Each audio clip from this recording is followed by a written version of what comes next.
Welcome back to the deep dive. Today we've got a really fascinating stack of sources in front of us, and they seem to challenge the very bedrock of the real estate brokerage business. They really do. We're going to dive into a model where that old assumption that the huge corporate brokerage brand is the star of the show is just being completely flipped on its head. Right. This deep dive is, I think, our shortcut to understanding the rise of, well, radical agent autonomy. True independence in the real estate world. That's a perfect way to put it. The sources we have, they detail a company, Transaction Alliance, that's built on this one, singular philosophy. And what's that? That the agent's individual brand, their personal business, is the only thing that actually matters in the end. Okay. So our mission today is to really unpack how they structure their entire operation to support that. We're going to look at two core goals they have. First, how they deliver genuine, complete autonomy to the agent. And second, how they ensure the long-term sustainability of that agent's business.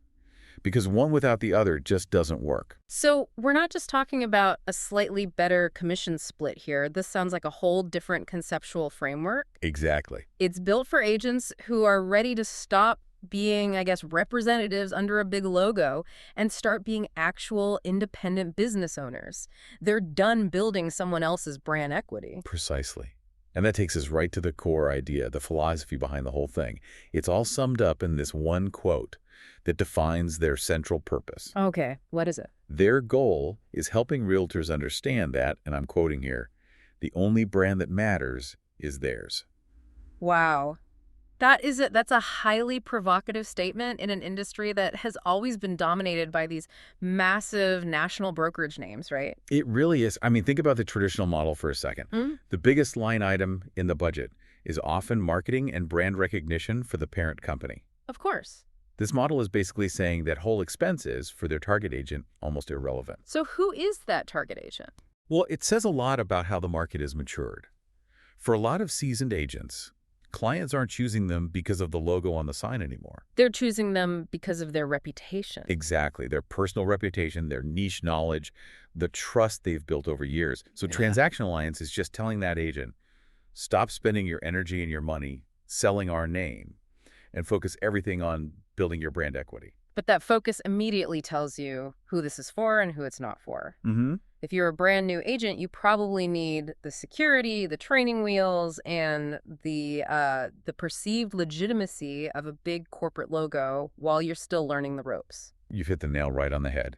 The sources are very, very clear on this. This model is explicitly, and I'd say exclusively, built for experienced agents. You're the ones who are already established. Yes. If you could already run your operation like a proper business, managing your own leads, your own P&L, your workflow, then you're the person they're talking to.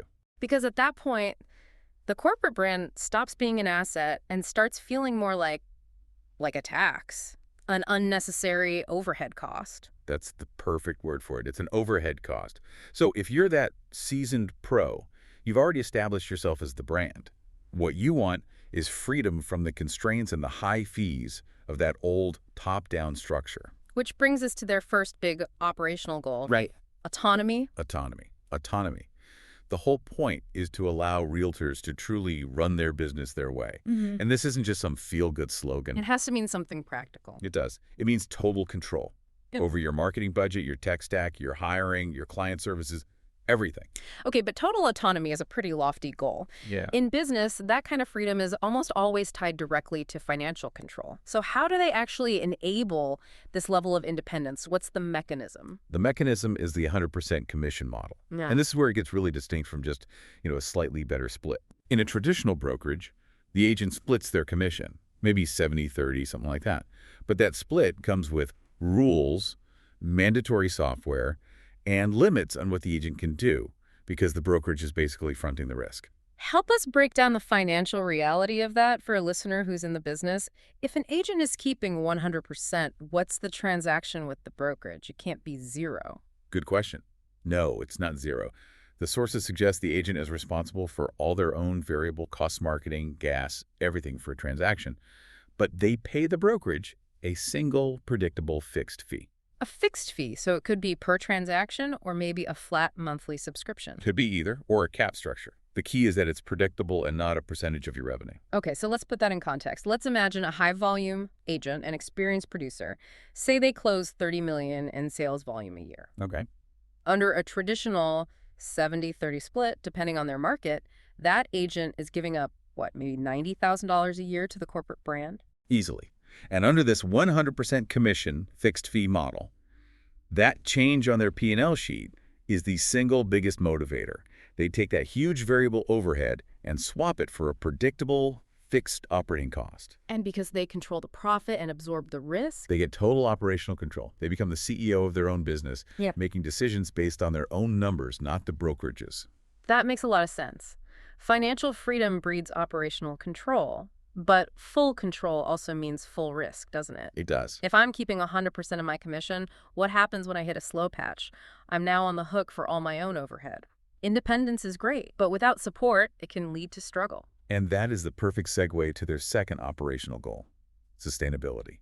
They recognize that even the most successful independent agent still needs a core support structure. So they're not providing leads or branding. No, none of that. They are providing the essential infrastructure to manage your transactions safely and efficiently. So back to the money. If the agent is keeping all the commission, what specifically is the parent company providing to make sure that agent's business is sustainable and compliant? They focus their money on providing, and I'm quoting again, full-time support and technology that makes sense for today's market.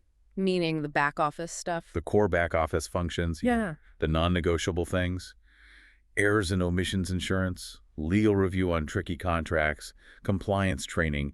They handle the machinery of the deal, which is critical but not client-facing. So they're removing the corporate brand distraction and just focusing on pure utility. Right. They're providing the tech backbone, the CRM, compliance tools, transaction management software, basically all the things an agent would really struggle to build and maintain on their own. And this whole relationship is just perfectly captured by this analogy that the sources use. They say Transaction Alliance functions as a white label platform for real estate professionals. Okay, let's dissect that. The white label concept. Uh. How does that connect back to an agent's day-to-day work? Well, think about a white label product in any other industry. The company is like this sophisticated manufacturer. They build and maintain a high-quality product. Which in this case is the back-end machinery, the support, and the tech. Exactly.